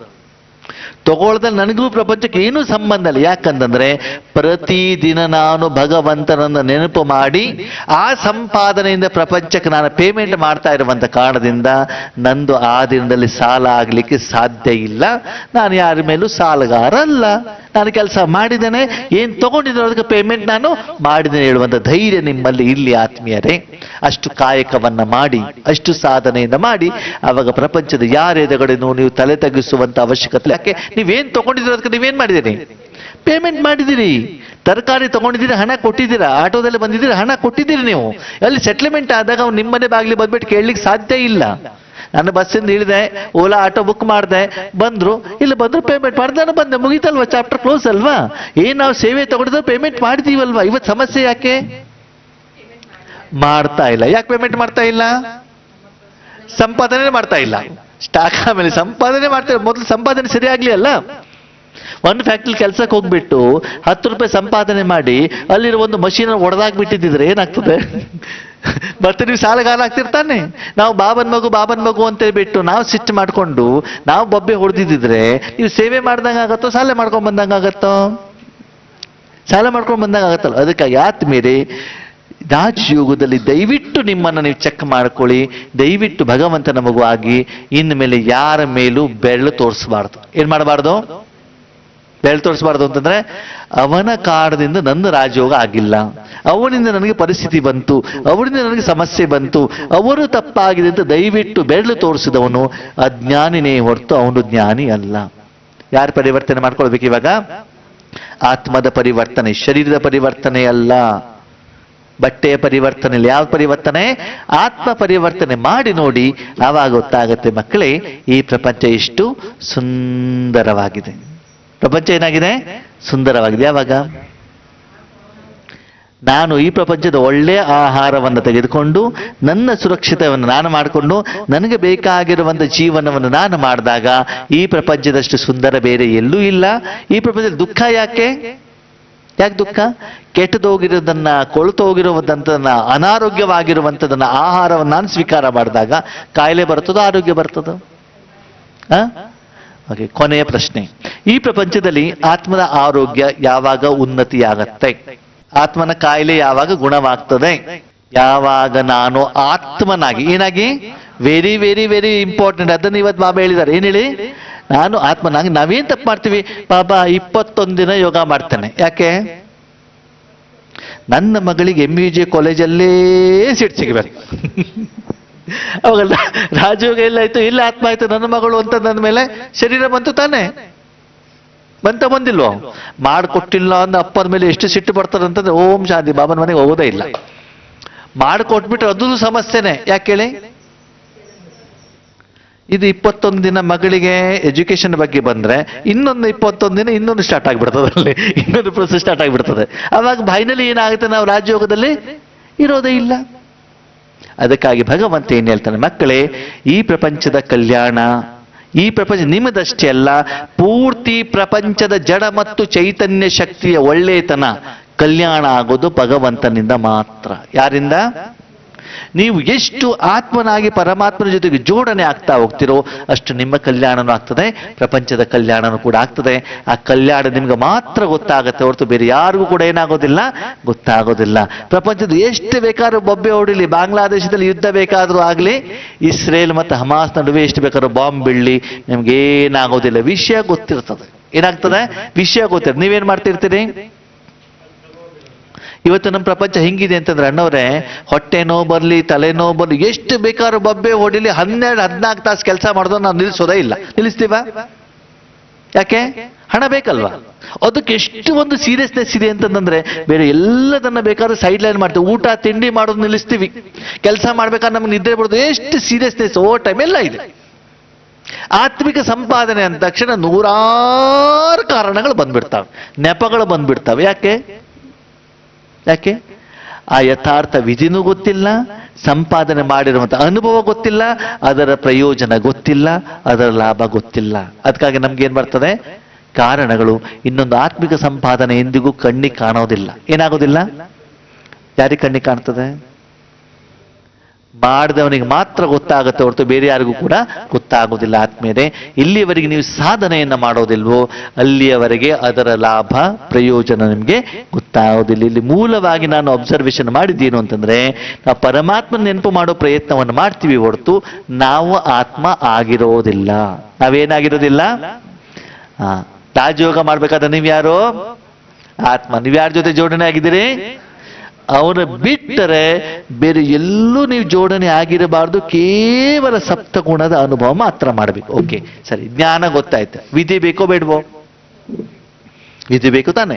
ವಿಧಿ ಏನು ಅಂತಂದ್ರೆ, ನಾನು ಒಂದು ನಿರಾಕಾರ, ಒಂದು ಚುಕ್ಕೆ. ನಾನು ಯಾರು? ಬ್ರಕುಟಿನೂ ಬೇಡ ನಿಮ್ಗೆ. ಬ್ರಕುಟಿ ಅಂದ ತಕ್ಷಣ ಶರೀರ ನೆನಪಿಗೆ ಬಂದ್ಬಿಡ್ತಾನೆ. ನಾನ್ಯಾರು? ಅಷ್ಟು ಮಾತ್ರ ನಾನು, ನಿರಾಕಾರ ಒಂದು ಚುಕ್ಕಿ ಮಾತ್ರ ನಾನು, ಎಲ್ಲೋ ಒಂದ್ ಕಡೆಗಿದ್ದೇನೆ ಅಷ್ಟೇ, ಇಷ್ಟೇ ನಾನು, ಇಷ್ಟು ಬಿಟ್ಟು ಬೇರೆ ಏನೂ ಅಲ್ಲ. ನಾನು ಚುಕ್ಕಿ ಯಾರ್ಯಾರ ಜೊತೆಗೆ ಜೋಡಣೆ ಆಗ್ತಾ ಆಗ್ತಾ ಆಗ್ತಾ ಆಗ್ತಾ ಹೋಗ್ತೇನೋ, ಯಾರ ಜೊತೆ ಕನೆಕ್ಟ್ ಆಗ್ತಾ ಹೋಗ್ತೇನೋ, ಎಲ್ಲೆಲ್ಲಿ ಕರ್ಮೇಂದ್ರಿಯಗಳು ನೀಡ್ತಾ ಹೋಗ್ತೇನೋ, ಅದರ ಆಧಾರದಲ್ಲಿ ಕರ್ಮ ಆಗ್ತಾ ಇರ್ತದೆ, ಅದರ ಆಧಾರದಲ್ಲಿ ಕರ್ಮದ ಫಲ ಆಗ್ತಾ ಇರ್ತದೆ. ಆ ಕರ್ಮದ ಫಲಕ್ಕೆ ಯಾರು ಜವಾಬ್ದಾರ ಆಗಿರ್ತಾನೆ? ನಾನು ಮಾಡಿದ ಒಳ್ಳೆ ಕರ್ಮ ಆಗಿದ್ರೆ ಒಳ್ಳೆ ಕರ್ಮದ ಫಲ ಯಾರಿಗೆ ಸಿಗ್ತದೆ? ನನಗೆ ಸಿಗ್ತದೆ. ನಾನು ಮಾಡಿದ ತಪ್ಪ ಕರ್ಮ ಆಗಿದೆ, ಕರ್ಮದ ಫಲ ಯಾರಿಗೆ ಸಿಗ್ತದೆ ಅಂತ ನಾವು ಬಾಬನ ಮನೇಲಿ ಎಲ್ಲೆರಗಡೆ ಹೇಳ್ತೀವಿ. ಮತ್ತೊಬ್ಬಸ್ ಅದು ಮುಗಿದ ತಕ್ಷಣ ಅಣ್ಣವರೇ ಈಗ ಸಮಸ್ಯೆ ಯಾಕೆ, ಮತ್ತೊಬ್ಬಸ್ ಬ್ಯಾಕ್ ಟು ದಿ ಸ್ಕ್ವೇರ್ ಬಂದ್ಬಿಡ್ತೀವಿ ಅಲ್ವಾ? ಕಾರಣ ಅವಾಗ ಏನ್ ಮಾಡ್ತೀವಿ? ಜ್ಞಾನವನ್ನ ಮರ್ತು ಬಿಡ್ತೀವಿ. ಅದಕ್ಕಾಗಿ ಆತ್ಮೀಯ ಇದಕ್ಕೆಲ್ಲ ಕಾರಣ ಏನು ಅಂತಂದ್ರೆ, ನಿರೀಕ್ಷಿತ ಮಟ್ಟದ ರಾಜಯೋಗದ ಪವರ್ಫುಲ್ ತಪಸ್ ಯಥಾರ್ಥ ವಿಧಿಯ ಮೂಲಕ ನಮ್ದು ಆಗ್ತಾ ಇಲ್ಲ. ಅದಕ್ಕಾಗಿ ನಮ್ಮಲ್ಲಿ ಆ ಬದಲಾವಣೆ ಪರಿವರ್ತನೆ ಹೇಳುವಂಥದ್ದು ಆಗ್ತಾ ಇಲ್ಲ.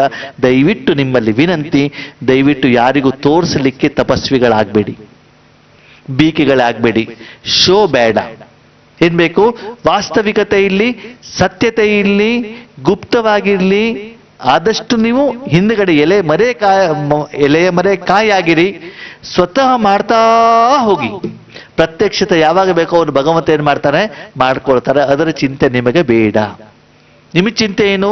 ಭಗವಂತ ಹೇಳಿದಾಗ ನಾನು ಮಾಡ್ತಾ ಇದ್ದೇನಾ, ನಾನು ಮಾಡುವಂತ ಕರ್ಮದ ಫಲದಲ್ಲಿ ನಾನು ಸಂತೃಪ್ತವಾಗಿದ್ದೇನಾ, ಸದಾಕಾಲ ಒಳ್ಳೆಯದನ್ನು ನಾನು ಪ್ರಪಂಚಕ್ಕೆ ಕೊಡಬೇಕು. ಇಷ್ಟು ದಿನ ನಾವೇನ್ ಮಾಡಿದ್ವಿ? ಪ್ರಪಂಚದಲ್ಲಿರುವಂತ ಕೆಟ್ಟದನ್ನು ತೆಗೆದುಕೊಂಡು ಪ್ರಪಂಚ ಕೆಟ್ಟದನ್ನು ಕೊಟ್ಟಿದ್ದೀವಿ. ಈಗ ನಾನು ಏನ್ ಮಾಡಬೇಕು? ಕೊಡೋದಕ್ಕೆ ನನಗೆ ಪ್ರಪಂಚ ಬೇಕೇ ಹೊರತು ತೆಗೆದುಕೊಳ್ಳೋದಕ್ಕೆ ನನಗೆ ಪ್ರಪಂಚ ಬೇಡ. ಬೆಳಿಗ್ಗೆ ಅಮೃತ ವೇಳೆ ಸಮಯದಲ್ಲಿ ನಾವು ಒಳ್ಳೆಯದನ್ನು ಪ್ರಪಂಚಕ್ಕೆ ಕೊಡೋಣ. ಪೂರ್ತಿ ದಿನ ಅದು ಬೇಕು, ಇದು ಬೇಕು, ಇದು ಬೇಕು, ಇದು ಬೇಕು ಅಂತ ಬಿಟ್ಟು ನಾವು ಪ್ರಪಂಚದಿಂದ ಬೇಡೋದು ಬೇಡ, ಕೇಳೋದು ಬೇಡ. ಯಾಕೆ? ಅದನ್ನು ನಾವು ತೆಗೆದುಕೊಂಡಾಗ ಅದರಲ್ಲಿರುವಂಥ ವಿಕಾರ ನಿಮ್ಮ ಮೇಲೆ ಪ್ರಭಾವ ಬೀಳುತ್ತದೆ. ಆತ್ಮೀಯರೇ, ಭಗವಂತ ಒಂದು ಸುಂದರವಾದ ಮಾತನ್ನು ಹೇಳ್ತಾರೆ. ಸಾಧಾರಣವಾದಂಥ ಆಹಾರ ನೀವು ಊಟವನ್ನು ಮಾಡಿದಾಗ ಅದು ಭೋಜನವಾಗ್ತದೆ. ಅದೇ ಆಹಾರ ಭಗವಂತನ ಎದುರುಗಡೆಗೆ ನೈವೇದ್ಯವಿಟ್ಟಾಗ ಅದೇನಾಗ್ತದೆ? ಅದು ತಾನೆ. ಹಾಗೆ ನೀವು ಮಾಡುವಂತ ಪ್ರತಿಯೊಂದು ಕರ್ಮವನ್ನ ಭಗವಂತನಿಗೆ ಅರ್ಪಣೆ ಮಾಡಿ, ಕರ್ಮೇಂದ್ರಿಯ ಸಹಿತ ಜ್ಞಾನವನ್ನ, ಕರ್ಮದ ಫಲವನ್ನ ಅರ್ಪಣೆ ಮಾಡಿದಾಗ ಅದು ನಿಮಗೂ ಪ್ರಸಾದವಾಗತ್ತೆ, ಬೇರೆಯವರಿಗೂ ಪ್ರಸಾದವಾಗತ್ತೆ. ನೀವ್ಯಾರು? ವಾಸವಣ್ಣ ನೀವ್ಯಾರು? ವಾಸವಣ್ಣ ನೀವ್ಯಾರು? ಒಬ್ಬ ಭಕ್ತ ತನ್ನ ಕೈಯಲ್ಲಿ ಯಾವುದೋ ಅಡಿಗೆ ತೆಗೆದುಕೊಂಡು ಬಂದಾಗ ಅದು ಆಹಾರ. ಅದೇ ಬ್ರಾಹ್ಮಣ ಒಳಗಡೆ ದೇವರ ಮೂರ್ತಿ ಅಂತ ತಗೊಂಡೋಗ್ಬಿಟ್ಟು ಹೊರಗಡೆ ಬಂದಾಗ ಅದೇನಾಗ್ತದೆ? ನೀವ್ಯಾರು? ಬ್ರಾಹ್ಮಣ. ನೀವ್ಯಾರು? ನಿಮ್ಮ ತನುವನ್ನ, ಮನವನ್ನ, ಸಮಯವನ್ನ, ಸಂಕಲ್ಪವನ್ನ, ಶ್ವಾಸವನ್ನ ಭಗವಂತನ ಎದುರುಗಡೆಗೆ ಏನ್ ಮಾಡಿ? ಅರ್ಪಣೆ ಮಾಡಿ ಅವನ ಎದುರುಗಡೆಗೆ ಇಟ್ಬಿಟ್ಟು ನೀವು ಕರ್ಮವನ್ನ ಮಾಡಿದಾಗ ಅದೇ ಸಾಧನ, ಅದೇ ಕರ್ಮ, ಅದೇ ಜ್ಞಾನ, ಅದೇ ವಿಧಾನ ಏನಾಗ್ತದೆ? ಭಗವಂತನ ಪ್ರಸಾದವಾಗ್ತದೆ. ಈ ರೀತಿ ಕರ್ಮವನ್ನು ನೀವು ಮಾಡಿ ನೋಡಿ. ಆವಾಗ ನೋಡಿ ಪ್ರಪಂಚದಲ್ಲಿ ನಿಮ್ಮಷ್ಟು ಶ್ರೀಮಂತರು ಬಾಬಾ ಸುಂದರವಾಗಿರ್ತಾರೆ. ಇವತ್ತಿನ ದಿನದಲ್ಲಿ ಪ್ರಪಂಚದ ಯಾವುದೇ ಒಂದು ಮನುಷ್ಯಾತ್ಮರನ್ನ ತೋರಿಸಿ ಪದಮದಷ್ಟು ಸಂಪಾದನೆ ಮಾಡ್ಯಾರ ತೋರಿಸಿ ನೋಡೋಣ. ಒಂದ್ ಸೆಕೆಂಡಲ್ಲಿ ಯಾರಾದ್ರೂ ಇದ್ದಾರಾ? ಒಂದ್ ಸೆಕೆಂಡಲ್ಲಿ ಪದವಾದಷ್ಟು ಸಂಪಾದನೆ ಮಾಡಿದವರು ಯಾರಾದ್ರೂ ಇದ್ದಾರಾ? ಇಲ್ಲ. ಆ ಕ್ವಾಲಿಟಿ ನಮ್ಮಲ್ಲಿದೆ, ಅಧಿಕಾರ ಇದೆ. ಅದನ್ನ ನಾವ್ಯಾರೂ ಕೂಡ ಏನ್ ಮಾಡ್ತಾ ಇಲ್ಲ. ಯಾವಾಗ ಮಾಡ್ತೀವಿ? ನೀನು ಕೇವಲ ಚೈತನ್ಯ ಶಕ್ತಿ ಆಗಿರೋ, ಬೇರೆ ಯಾರ ಜೊತೆಗೆ ಜೋಡಣೆ ಆಗ್ಬೇಡ. ಆತ್ಮೀಯರೇ, ಕೈ ಹಿಡಿದು ನಮಸ್ಕಾರ ನಿಮ್ಗೆ ಹೇಳ್ತಾನೆ. ದಯವಿಟ್ಟು ಇಲ್ಲಿ ಯೋಗದಲ್ಲಿ ಕೂತ್ಕೊಂಡಾಗ ಮನಸ್ಸನ್ನು ಎಲ್ಲೂ ಇಡಬೇಡಿ. ನೀವು ಯಾರು? ಶಕ್ತಿ ಅಷ್ಟೇ. ಒಂದ್ ಶಕ್ತಿ. ಯಾರ ಜೊತೆ ಜೋಡಣೆ ಆಗಿದ್ದೀರಿ? ಮುಗೀತು, ವಿಷಯ ಮುಗೀತು. ಬೇರೆ ಎಲ್ಲೂ ತಲೆ ಕೆಡಿಸ್ಕೊಳ್ಬೇಡಿ. ನಾನು ಒಂದು ನಕ್ಷತ್ರ, ನಾನು ಬಾಬಾ ಜೊತೆ ಜೋಡಣೆ ಆಗಿದ್ದೇನೆ. ಭಗವಂತನ ಸಪ್ತ ಶಕ್ತಿಯ ಅನುಭವ ಬಿಟ್ರೆ ಬೇರೆ ಎಲ್ಲೂ ಮನಸ್ಸನ್ನು ಇಡಬೇಡಿ. ಇಷ್ಟು ನೀವು ಮಾಡಿಬಿಟ್ರೆ ನಿಮ್ಮ ಸರ್ವ ಸಮಸ್ಯೆಗಳು ಏನಾಗ್ತವೆ? ಎಲ್ಲ ಸಮಸ್ಯೆಗಳೇನಾಗ್ತವೆ? ಪರಿಹಾರ ಆಗ್ತವೆ. ಮಾಡಬೇಕಾಗಿರೋದು ಇಷ್ಟೇ. ಇದಕ್ಕೆ ಬಾಬಾ ಹೇಳ್ತಾರೆ ಆತ್ಮಿಕ ಸ್ವರೂಪ ಅಂದ್ರೆ ಅವನನ್ನ ನಾನು ಧರಿಸಬೇಕು. ಯಾರನ್ನ ಧರಿಸಬೇಕು ನಾನು? ಯಾವುದರಿಂದ? ಬ್ಯಾಡ್ಜಿಂದಲ್ಲ. ಯಾವುದರಿಂದ? ಸ್ಟಿಕರ್ ಇಂದ ಅಲ್ಲ, ತಿಲಕದಿಂದ ಅಲ್ಲ. ಯಾವುದರಿಂದ? ಮನಸ್ಸಿನಿಂದ ಧರಿಸಿ, ಬುದ್ಧಿಯಿಂದ ಅನುಭವಿಸಿ, ಬೇರೆಯವರಿಗೆ ಅನುಭವವನ್ನ ನಾನು ಮಾಡಿಸಿದಾಗ ಆಗ ನಾನು ಯಥಾರ್ಥ ಯಾರು? ರಾಜಯೋಗಿ. ಅದಕ್ಕೆ ಮೊದಲು ನೀವು ಸಾಧನೆಯನ್ನ ಮಾಡಿ, ಆಮೇಲೆ ಬ್ರಾಹ್ಮಣನಾಗಿ, ಆಮೇಲೆ ಬೇರೆಯವರು ಕೊಡೋದನ್ನ ಮಾಡಿ ಅಲ್ವಾ? ಅರ್ಧಂಬರ್ಧ ಬೆಂದಿರುವಂತ ಅಡಿಗೆಯನ್ನ ಬೇರೆಯವ್ರಿಗೆ ಕೊಟ್ಟಾಗ, ಆ ಅಡಿಗೆನ ಊರು ಊಟ ಮಾಡಿದಾಗ ನಿಮ್ಗೆ ಅವರು ಆಶೀರ್ವಾದ ಕೊಡ್ತಾರೋ ಬೈದು ಬಿಟ್ಟು ಹೋಗ್ತಾರೋ? ಆ ಆಹಾರ ನಮಗೆ ಇಷ್ಟ ಆಗೋದಿಲ್ಲ ಅಲ್ವಾ? ನಿಮ್ಮಲ್ಲಿ ಒಂದು ಪ್ರಶ್ನೆ ಆತ್ಮೇಲೆ ಧೈರ್ಯದಿಂದ ಕೈ ಎತ್ತಬೇಕು. ಇಷ್ಟು ದಿನ ನೀವು ಮಾಡಿರುವಂತ ಈಶ್ವರೀಯ ಜೀವನದಲ್ಲಿ ನೀವು ಸತ್ಯವಾಗ್ಲೂ ಸಂತೃಪ್ತವಾಗಿದ್ದೀರಾ? ಸತ್ಯವಾಗಿ ಹೇಳ್ಬೇಕು, ಎಸ್ ಆರ್ ನೋ? ಇಲ್ಲ ಅಲ್ವಾ? ವಾಸ್ತವಿಕತೆ ಒಪ್ಕೊಳ್ಬೇಕು. ಯಾಕಿಲ್ಲ ಅಂತಂದ್ರೆ ಆತ್ಮೀಯರೇ, ನಾವು ಭಗವಂತನ ಜ್ಞಾನವನ್ನು ಯಥಾರ್ಥವಾಗಿ ಅರ್ಥ ಮಾಡ್ಕೊಂಡಿಲ್ಲ. ತಪ್ಪು ಬಾಬಂದಲ್ಲ. ನಾವು ಹೇಳ್ತೀವಿ ಬಾಬಾ ಬರ್ತಾ ಇಲ್ಲ. ಬಾಬಾ ಬಂದಿರೋದನ್ನು ಎಷ್ಟು ಮಾಡಿದ್ದೀರಿ ನೀವು? ಎಷ್ಟು ಮಾಡಿದ್ದೀರಿ ಅಂತ ಮತ್ತೆ ಮುಂದಿನ ಶಬ್ದಕ್ಕೆ ಕೇಳ್ತಾ ಇದ್ದೀರಿ. ಇರೋದನ್ನೇ ಮೊದಲಿನ ಪಾಠನ ಇನ್ನೂ ಪಕ್ಕ ಆಗಿಲ್ಲ. ಬಂದ್ಬಿಟ್ಟು ನಾನು ಏನು ಹೇಳಿ? ಭಗವಂತ ಬಂದ್ಬಿಟ್ಟು ನಾನು ಹೇಳ್ತಾನೆ ಹೋಗೋದು, ಈ ಕಿವಿಲಿ ಕೇಳೋದು, ಆ ಕಿವಿಲಿ ಏನ್ ಮಾಡೋದು? ಅದಕ್ಕಿಂತ ಹೆಚ್ಚಿಗೆ ಏನದು, ಎರಡೂ ಕಿವಿಯಿಂದ ಕೇಳೋದು, ಬಾಯಲ್ಲಿ ಬೇರೆಯವ್ರಿಗೆ ಹೇಳೋದಲ್ಲೇ ಬುದ್ಧಿವಂತರು. ನಮ್ಮ ಜೀವನದಲ್ಲಿ ಏನಿಲ್ಲ, ಕಾರ್ಯಗತ ಇಲ್ಲ. ಅದಕ್ಕಾಗಿ ಬೇರೆಯವ್ರಿಗೆ ಹೇಳೋದಕ್ಕಿಂತ ಮೊದಲು ನಿಮ್ಮ ಜೀವನದಲ್ಲಿ ಕಾರ್ಯಗತ ಮಾಡಿದಿದ್ರೆ ಬೇರೆಯವರಿಗೆ ಖಂಡಿತವಾಗ್ಲೂ ಅದು ಹೋಗ್ಬಿಟ್ಟು ಏನಾಗತ್ತೆ, ತಲುಪತ್ತೆ. ಓಕೆ, ಅದಕ್ಕಾಗಿ ಈಗ ನಾವೇನ್ ಮಾಡ್ಬೇಕು? ನಾನು ಯಾರು? ಒಂದು ಚೈತನ್ಯ. ನಿಮ್ಗೇನ್ ಕೆಲಸ? ನಿಮ್ಗೇನ್ ಕೆಲಸ? ನಿಮ್ಗೇನ್ ಕೆಲಸ? ಭಗವಂತನಲ್ಲಿ ಮನಸ್ಸನ್ನು ಇಡೋದು ಬಿಟ್ಟರೆ ಬೇರೆ ಏನು ಕೆಲಸ ಗೊತ್ತಿಲ್ಲ ನನಗೆ. ಹಿಂದೂ ಸ್ಥಿತಿನೋ, ಅದು ಅವ್ಯಕ್ತನೋ, ಅದು ಕರ್ಮಾತೀತನೋ, ವಿಶ್ವ ಕಲ್ಯಾಣನೋ, ಅದು ಏನು ಬೇಡ ನಿಮಗೆ. 63 ಜನ್ಮದ ಸಾಲನೂ ಬೇಡ, 84 ಜನ್ಮನೂ ಬೇಡ. ಯಾಕೆ? ನೀವ್ಯಾರು? ಅಷ್ಟೇ. ನಾನೊಂದು ಆತ್ಮ. ಅದು ಎಷ್ಟಾದ್ರೂ ಸಾಲ ಪಕ್ಕದಲ್ಲಿ ಇರಲಿ, ಎಷ್ಟಾದ್ರೂ ಜವಾಬ್ದಾರಿ ಇಲ್ಲಿ, ಎಷ್ಟಾದ್ರೂ ಸೇವೆ ಇಲ್ಲಿ, ಏನಾದ್ರೂ ಜ್ಞಾನ ಏನೇ ಇದ್ರು ಕೂಡ ಈಗ ಅದು ಬೇಡ. ಈಗ ಯಾವುದು? ನಾನು ಆತ್ಮ. ನಾನು ಯಾರ ಜೊತೆ ಜೋಡಣೆ ಆಗಿದ್ದೇನೆ? ಮನಸ್ಸನ್ನು ಎಲ್ಲದಿಂದ ತೆಗೆದು ಯಾರ ಜೊತೆಗೆ ಇಟ್ಟಿದ್ದೇನೆ? ಪರಮಾತ್ಮನ ಇಟ್ಟಾಗ ತಕ್ಷಣದಲ್ಲಿ ನಿಮ್ಗೆ ಅನುಭವ ಆಗದೆ ಇರಬಹುದು. ಆತ್ಮೀಯರೇ, ಸ್ವಲ್ಪ ಹೊತ್ತು ಅಲ್ಲಿ ಇಡ್ತಾ ಹೋಗಿ. ಅನುಭವ ಇಲ್ದಿದ್ರು ಕೂಡ ಏನ್ ಮಾಡ್ತಾ ಹೋಗಿ? ಇಡ್ತಾ ಹೋಗಿ, ಇಡ್ತಾ ಹೋಗಿ, ಇಡ್ತಾ ಹೋಗಿ. ನಿಧಾನಕ್ಕೆ ನಿಮ್ಗೇನಾಗ್ತಾ ಹೋಗ್ತದೆ? ಅನುಭವ ಆಗ್ತಾ ಹೋಗತ್ತೆ. ಸೆಕೆಯಿಂದ ಬಂದ ಕುಳಿತುಕೊಂಡ ತಕ್ಷಣದಲ್ಲಿ ತಂಪಿನ ಅನುಭವ ಆಗೋದಿಲ್ಲ. ಏನ್ ಮಾಡ್ಬೇಕಾಗ್ತದೆ? ಸ್ವಲ್ಪ ಸಮಯ ಹಿಡಿಯುತ್ತೆ. ಅದು ಶರೀರವನ್ನು ಆ ಸ್ಥಳದಲ್ಲಿ ಏನ್ ಮಾಡ್ಬೇಕಾಗ್ತದೆ? ಉಳಿಸ್ಬೇಕಾಗತ್ತೆ. ಈ ಬೇಸಿಕ್ ರಾಜಯೋಗವನ್ನ ನೀವು ಅರ್ಥ ಮಾಡ್ಕೊಂಡಿಲ್ಲ, ಕಾರ್ಯದಲ್ಲಿ ತಂದಿಲ್ಲ ಅಂತಂದ್ರೆ ಮುಂದಿನ ಭಗವಂತನ ಯಾವುದೇ ಪಾಠ ನಿಮ್ಗೆ ಅರ್ಥ ಆಗೋದಿಲ್ಲ. ಅವಾಗ ಈಶ್ವರಿ ಜೀವನದಲ್ಲಿ ನೀವು ಮುಂದುವರಿಲಿಕ್ಕೆ ಆಗೋದಿಲ್ಲ. ಅವಾಗ ಈಶ್ವರಿಯ ಜೀವನ ನಿಮ್ಗೆ ಸುಖ, ಪರಮಾತ್ಮನ ಸುಖ ಮಿಕ್ಸ್ಡ್ ತಿನ್ನಬೇಕು, ಪ್ಯೂರ್ ತಿನ್ಬೇಕು. ಕೊನೆಯ ಪ್ರಶ್ನೆ, ನಿಮ್ಗೆ ಟೀ ಬೇಕೋ, ಕಾಫಿ ಬೇಕೋ, ಮಜ್ಜಿಗೆ ಬೇಕೋ, ಸಾಂಬಾರ್ ಬೇಕೋ, ಜ್ಯೂಸ್ ಬೇಕೋ, ನೀರು ಬೇಕೋ? ಯಾವ್ದು ಬೇಕೋ? ಉಳಿದವ್ರು ಹೇಳಿ, ಯಾವ್ದು ಬೇಕೋ? ಯಾವ್ದು ಇಷ್ಟ ಅದನ್ನೇ ಕೇಳ್ತಾ ಇರೋದು. ಯಾವುದು? ನೀರು. ಯಾಕಂದ್ರೆ ಮೂಲ. ಉಳಿದಿದ್ದಕ್ಕೆಲ್ಲ ಏನಾಗ್ಬಿಟ್ಟಿದೆ? ಮಿಕ್ಸ್ಚರ್ ಆಗ್ಬಿಟ್ಟಿದೆ. ಮಿಕ್ಸ್ಚರ್ ಬೇಕೋ, ಒರಿಜಿನಲ್ ಬೇಕೋ? ಒರಿಜಿನಲ್ ಬೇಕು ಅಲ್ವಾ? ಅದಕ್ಕಾಗಿ ಹೇಳ್ತಾರೆ, ಆ ಮೂಲ ಸತ್ವದ ಕಡೆ ಗಮನ ಕೊಡ್ತಾ ಹೋಗಿ. ಮಕ್ಕಳೇ, ಬೇರೆ ನಿಮ್ಮ ಸಮಸ್ಯೆಗಳನ್ನ ಹೇಳಿ. ಬಾಬಾ ಬೇಡ ಬೇಡ ಅಂತ ಹೇಳಿಲ್ಲ. ನಿಮ್ಮ ಸಮಸ್ಯೆಗಳ ತೊಂದರೆಗಳು ಹೇಳಿ. 1-2 ನಿಮಿಷ ಹೇಳ್ಬಿಟ್ಟು ಏನ್ ಮಾಡ್ಬೇಕು? ಮುಗಿಸ್ಬಿಡ್ಬೇಕು ಅಷ್ಟೇ. ಮುಗಿಸ್ಬಿಟ್ಟು ಏನ್ ಮಾಡಿ? ಈ ಸಂಪಾದನೆ ಮಾಡ್ತಾ ಮಾಡ್ತಾ ಮಾಡ್ತಾ ಹೋಗಿ. ಆವಾಗ ಹೋಗಿ ಟಕ ಟಕ ಟಕ ಟಕ ಟಕ ಟಕ ಅಂತ ಎಲ್ಲ ಸಮಸ್ಯೆಗಳು ನಿಮ್ದೇನಾಗ್ತಾ ಹೋಗ್ತವೆ? ಪರಿಹಾರ ಆಗ್ತಾ ಹೋಗ್ತದೆ. ಬಾಬಾ ನಮ್ಮಿಂದೇ ನಿರೀಕ್ಷೆ ಮಾಡ್ತಾರೆ. ಅವರಲ್ಲಿರುವಂತ ಶಕ್ತಿಗಳು ಆಸ್ ಇಟ್ ಇಸ್ ಏನಾಗಬೇಕು? 3 ಲೋಕಕ್ಕೆ ಹರಡಿದಾಗ ಆ ಕರ್ಮದ ಫಲದಿಂದ ನಿಮ್ಮ ಎಲ್ಲ ಸಾಲಗಳು ಏನಾಗ್ತವೆ ಆತ್ಮೀಯರೇ? ತೀರತ್ತೆ.